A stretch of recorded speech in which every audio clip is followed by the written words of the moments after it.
victory is not victory for either the president or the military.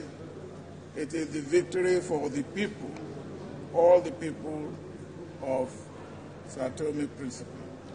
It is the victory for all the people of this region and the neighbors of Sao Tome Principe. It is the victory for Africa. I will do what will belong to me to do. My obligation as President of the Republic. Other organ of sovereignty will do the same. So I think that we must work. From tomorrow on we must work. We must rehabilitate the image of the country and so on. Não posso dizer nada, amanhã vai começar com um dia de trabalho normal. Estou feliz de agradecer.